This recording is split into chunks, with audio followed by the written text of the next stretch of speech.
You're an idiot and directly influenced this? That's funny. You're right. Definitely. I directly did this. I'm Kamala Harris, by the way.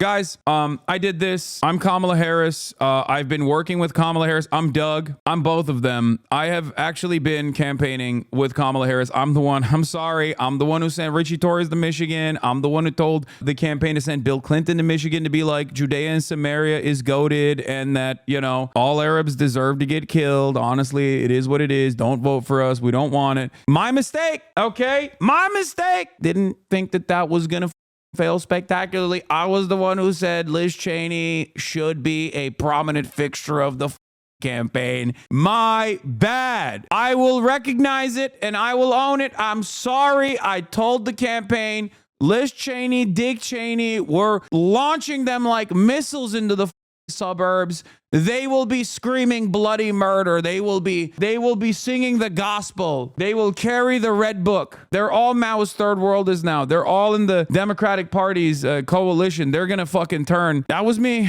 I'm the one who said, do not campaign about any of the economic issues that a shit ton of Americans are experiencing in a time when they have felt negative real wage growth. Do not do that. Do not talk about that at all, okay? No matter what. Talk about civility. Talk about institutions and talk about defending those institutions. That's what I said to the campaign. That was me. That was my bad.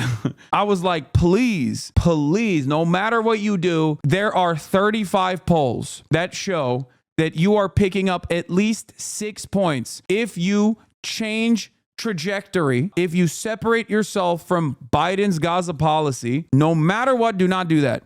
Do not separate yourself from Biden. I said in the last hour, do not ever separate yourself from Biden. Go on The View. I said to Kamala Harris, I said, Madam Vice President, you must go on The View and you must tell the American population that you are just like Joe Biden. I'm sorry. As a Democratic campaigner, I said all of those things and they listened. And now I'm here to say my bad. And it was really because at the same time, the Trump campaign's research found that up for grabs voters were about 6 times as likely as other battleground state voters to be motivated by their views of Israel, war, and Gaza. This is why Trump fans ramped up the anti-war rhetoric in the last few weeks of the campaign. And to me, I saw that and I knew that because I was reading the polls that said, hey, you should say something about this. And I always said, don't you say a thing. Don't you say a thing about this because that's bad. If you say a damn thing about Israel-Palestine that communicates that you understand the victims, the humanity of the victims in this circumstance, an objectively unpopular policy that the Biden administration has continued along with, despite the fact that 80% of Democrats, 70% of independents, and 54% of Republicans wanted a ceasefire, I told the campaign, don't do that. Lean in to the right-wing reactionary government of Benjamin Netanyahu. Lean into that. Bear hug him. Give him another $8 billion. That's what I said. It's my bad. I said, send John Fetterman over to Joe Rogan. Do that. Send the one guy in the Democratic Party's caucus that literally cannot communicate due to a disability that he has. Like him, hate him, doesn't matter. It's a format that requires you to speak. That's what I said. I was like, Tim Walz, you shut the fuck up. You shut your god beautiful mouth, Tim Walz. I don't want you anywhere near the Joe Rogan experience. Bernie Sanders, go back to the back office. I don't want you anywhere near the Joe Rogan experience. So if you guys didn't understand what I was doing there, I was responding to one chatter who said that I am the reason why the Democratic Party lost. And I gave you some of the reasons why the Democratic Party lost, assuming the position of a Democratic analyst, a Democratic campaign consultant. Now, of course, you could probably tell that I was being humorous in this situation. There's a lot of normies in here, so I wanted to, make sure that you understand what my position is, make sure that I clarify. No Democratic campaign consultant would ever acknowledge or admit or apologize for their failures. They would never do that. So that's why it's a joke. Never in the history of the Democratic Party has a Democratic consultant gone out there and been like, my bad. Also, look at this dipshit. Now that the election is over, I think we can finally say that, yeah, actually, Project 2025 is the agenda, lol. Bro, I watch your streams a lot. When did you have time for all that? Disappointing. It's like you were snatching failure from the jaws of victory. Yeah. So if you want to know, I mean, Axios is already reporting Trump is going to begin operations to deport millions of undocumented immigrants when he starts his term. Campaign press secretary Caroline Leavitt said Wednesday morning he'll launch the largest mass deportation operation of undocumented immigrants on day one. It's Nazi time. And I cannot begin to explain to you how dire the situation is going to be. But before we get to what Donald Trump is going to do, let's talk about some of the failures, some of the glaringly obvious failures, because there is a lot that needs to be said. I know that immediately after this massive loss, the Democratic insiders, the rat themselves, went to the media and started talking about how it's the left that was the problem. It was the third-party voters that was the problem. The margins aren't there. If every third-party voter voted for the Democratic Party, Kamala Harris still would have lost. Do you understand me? I hate that this is yet another instance of I told you so, but the worst possible instance of I told you so. It sucks. It's hollow. It doesn't feel good. And hold on, you say you thought Harris would win the night before?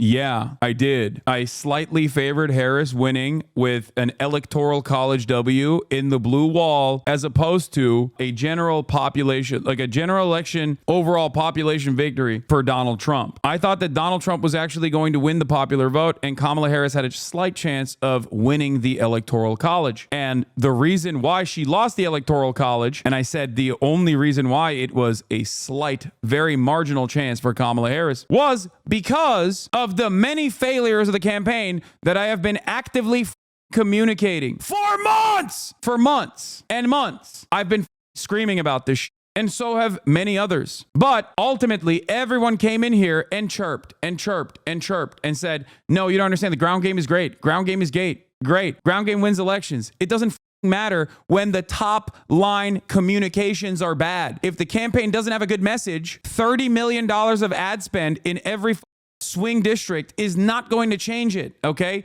You can pump them filled to the brim with bad messages and bad campaign strategies. They're not going to respond positively to it. And the vote and the polls were right. They didn't respond to it. That's it. The polls were correct. And it's very frustrating because all of the unimaginable problems that we presented over and over again that so many people did not want to see were correct. I said consistently that Kamala Harris has a slight chance of victory, but overall, her prospects are dire. I said over and over again that the reason why this race is even close, despite Trump's campaign being overall awful, which it is, and many people are going to tell you it was brilliant. Many people are going to tell you Trump was brilliant. He did a fantastic job. He did not. He did not do a fantastic job. Donald Trump lost votes from 2020. Kamala Harris lost a ton more votes from 2020. And that's it. Anyway, Americans were angry. Okay. Americans were very angry. And the campaign, once again, did not respond to them at all. Time and time again, I said, I'm on the record on this. I'll show you. There's a couple different moments, but I think one of the most prescient moments is this one. It's what I said after the DNC. That's it. This is all it took. I can't do it. Every single reason why you were excited about Kamala Harris, beyond the fact that she was not a carcass, was literally the exact opposite of this mentality. This is old Democratic Party mentality. We're back. Good to be in business. This election is not in the bag at all. I've been warning that the Democrats are way too cocky, way too fucking confident about the Brad Summer memes, the momentum that they got, the momentum that they experienced. That momentum came because the Democrats responded to public pressure. I'm sorry. You have to be the dumbest to be like, I'm voting for Kamala Harris because she's going to go to war with Iran, because she's going to stand up to America's enemies. You want to know why I know you don't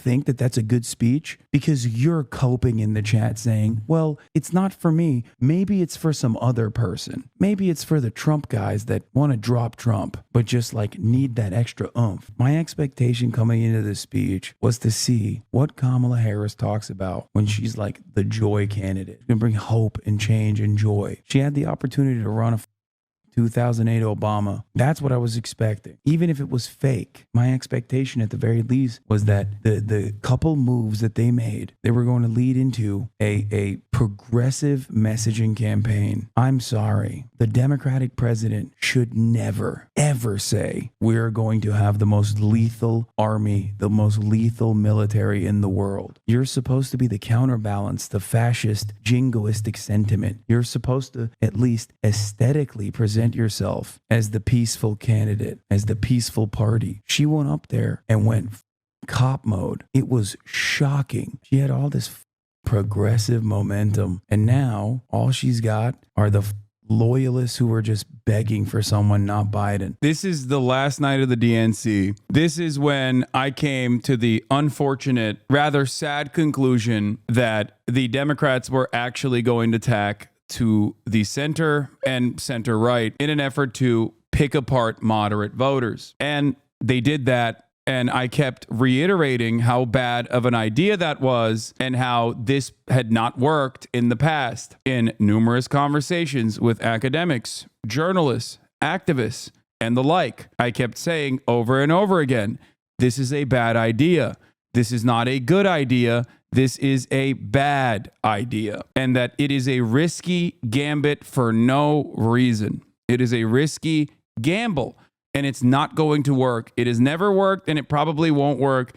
It only kind of worked for Joe Biden in 2020, and that was likely a consequence of COVID. Here is another warning that I issued to the Democratic Party on that Newsweek article last October. The Democratic Party has this profound skill in snatching defeat from the jaws of victory. It's an issue that they would not have had if they had leaned on where people were hurting and how they were going to help them. And they didn't do that. They went with a very conservative lean. The Democratic Party's harm reduction strategy as a way to just shame voters away from extracting concessions and just voting for the Democrats every single time without making any demands whatsoever, as they actively push a lot of people in the base of the party away.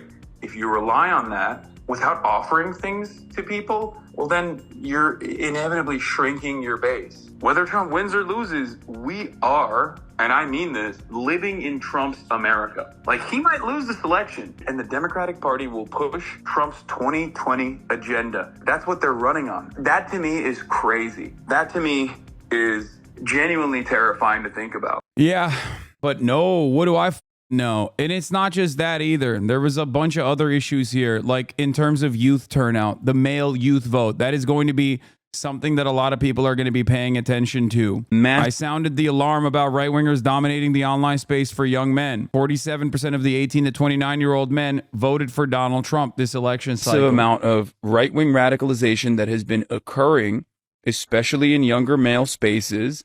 Everything is completely dominated by right-wing politics. If you're a dude under the age of 30 and you have any hobbies whatsoever, whether it's playing video games, whether it's working out, whether it's, I don't know, listening to a history podcast or whatever, every single facet of that is just completely dominated by center-right to, I wouldn't say far-right in the same way that it was back in the 2016 era at the end of Obama's administration, but definitely center-right to Trumpian right, openly Trump right, not genuinely neo-Nazi. Go back and re-examine the conversation I had with the Podjohns. The Podjohns are the most permissible left-leaning people that you can have within the orbit of the Democratic Party, versus someone who is completely outside of the influence, outside of the sphere of the Democratic Party. Compare that conversation, compare the notes, compare the warnings that I issued to the Podjohns on the Crooked Media podcast that I was on, and you will understand why we failed.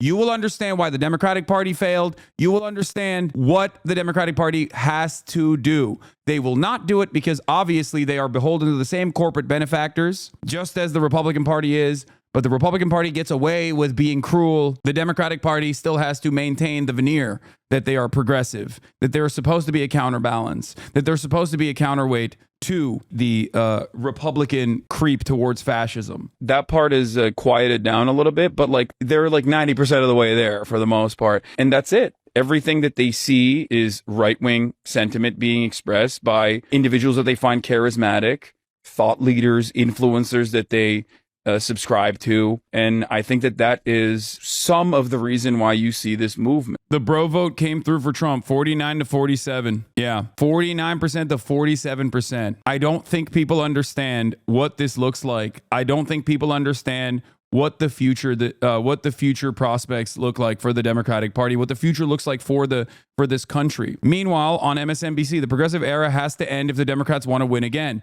They are tacking right again. It does not matter for them. They literally, as I told you, also correctly, they do not give a They do not care. They do not care about this defeat. They're using this to say, we didn't go far right enough. It's a 30-point shift to the right. Facts don't matter anymore. There's a whole generation of young people influenced by disinformation fed by influencers who are primarily right-wing. Other than you, there are no examples of relatable masculinity on the left for young people under 30. Yes, I am going to continue doing what I'm doing, and I'm going to continue getting mercilessly shit on by those psychopathic demons on the right that are capturing the attention of young men in general. It doesn't matter, though.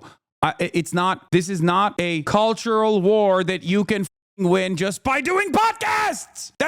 You can't do that. You have to still have a solid defense mechanism at the top that aligns with the interests of people like myself. If the Democratic Party still is running around being like, everything is fine, actually. I mean, oh my God, just vote for us. The institutions, we got to defend the institutions. While everyone is like, I don't give a fuck about the institutions, man. The price of bread is too high. The price of eggs is too high. Fuck you. I don't give a shit about your stupid civility. I want to blow it up is their mentality. You can't reach to them. You can't reach out to them. You can't communicate to them. There is a lot of ground to make up. The biggest lesson of 2024 campaign ads don't matter. Studies agree, but the media space does. The right has content mills churning out brain dead slop. They're popular. They work. Dem should plow through their massive wars in the progressive and liberal media. No, that's not the only problem here. That's not the only issue. It's not just that like they're not giving me enough money so I can dominate the podcast circuit or whatever. If their solution is to unleash 1 million Harry Hassans into the suburbs, they're still going to lose. They have to address the material harms that people are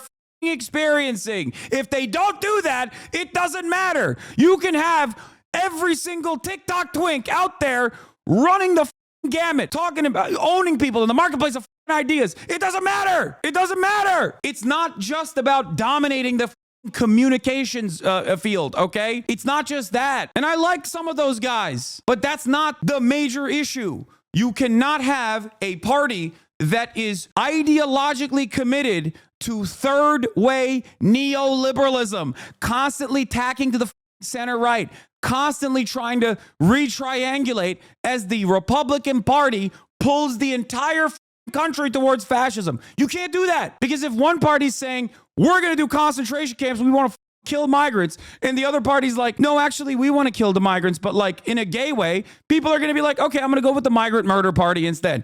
They've been there for years and years. I trust them more on this issue. Now the only thing you've done as the Democratic Party is you basically said it's normal. You've normalized that position now. Good job. Good job. All the while, the entire resentment towards migrants literally stems from nothing. It's not even real. It's not a real problem. There is no national security threat that migrants constitute in the United States of America. Undocumented immigrants are responsible for less crime per capita than natural-born U.S. citizens are. That's why it's so it's literally born out of a lie. It's just made up. It's just pure vitriolic racism. It's just misinformation. I think Trump has a chance of defeating Joe Biden. But worse than that, even if Joe Biden wins, I think we go back to business as usual politics here in America. And next time around, it's not going to be Donald Trump. It's actually going to be an ideologically minded fascist, not a proto-fascist who kind of succeeded somehow and fooled Americans for long enough to get into a position of power, but an actual terrifying leader. Oh, my goodness. Oh, my goodness. Well, I was wrong. It was Donald Trump, at least on that front. But it's Donald Trump who is the fascist. Go back long enough, you will find me accurately telling you exactly what the fuck's going to happen. But do they not understand that you don't have close enough influence to sway the entire election? No, this is not about me. Like, the people that come in here and say you're responsible for this electoral defeat are just like delusional losers that are looking to place the finger of blame at anyone but the Democratic Party for some weird reason, okay?